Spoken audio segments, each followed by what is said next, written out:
Welcome to Romancing Your Soul with Regina Cates. If you're questioning the path you're on, we've got the answers. This is a place for practical, right-now solutions you can implement today. Make your relationships stronger, your challenges fewer, your communication better.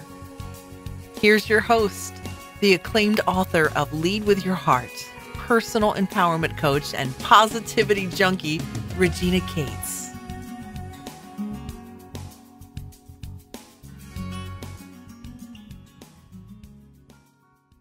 Hi, I'm Regina, and this is Romancing Your Soul TV. To romance your soul is to love yourself and others. So whom do you love? Whose face appears in answer to this question?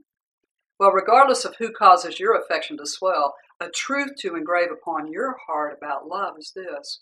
To love others well, you must love yourself first. Today I want to share with you love is more than a romance or devotion. Yeah, love is caring and affection, but we show and receive love through positive action.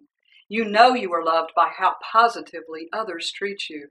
That means you know you love yourself by how well you treat yourself too. Here are 10 signs you know you are loving yourself in healthy ways so you can love others in healthy ways too.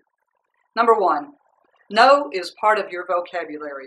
You set healthy and clear boundaries by defining what behaviors are unacceptable in relationships. You don't allow abuse or mistreatment to continue, hoping the other person will change.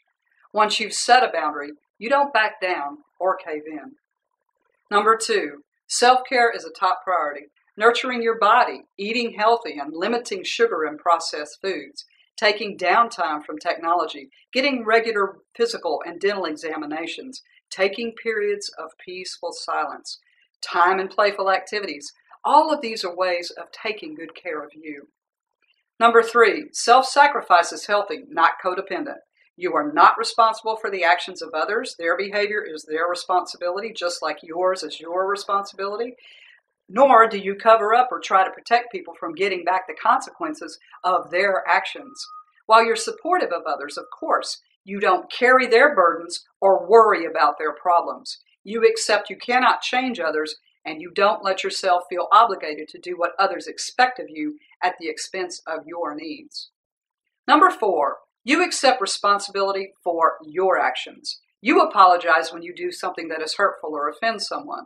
Part of self-respect, which is a cornerstone of self-love, is being able to admit when you're wrong, because that is the action that gets you back on the right track. Number 5, you don't beat yourself up with unkind words or thoughts.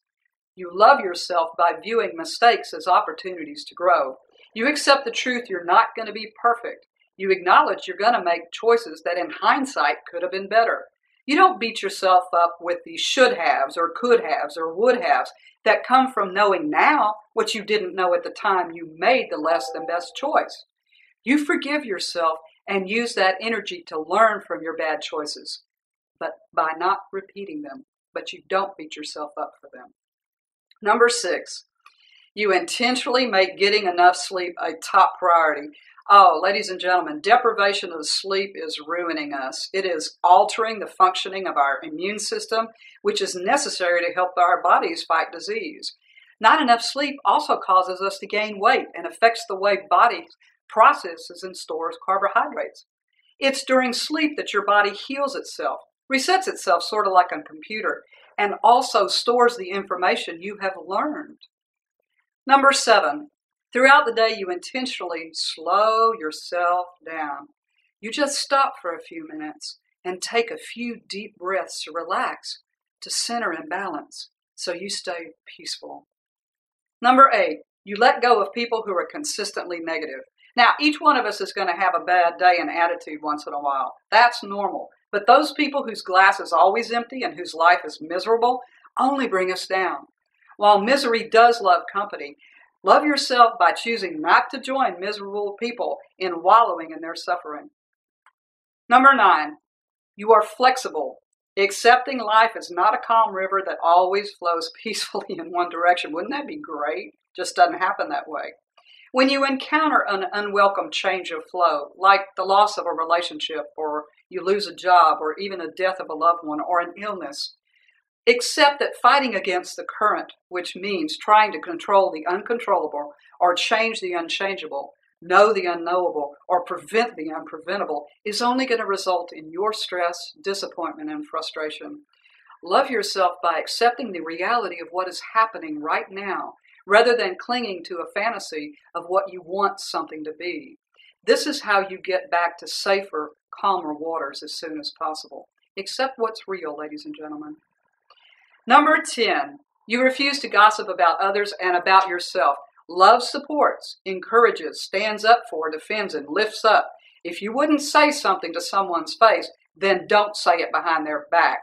And if you would not want someone saying something negative about you, then refuse to say the same about yourself.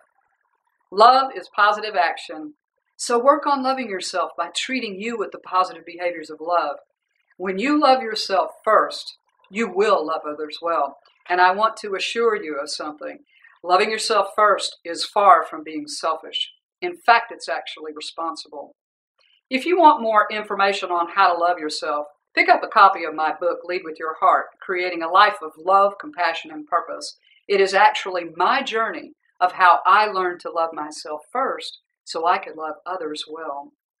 Until next time, stay blessed.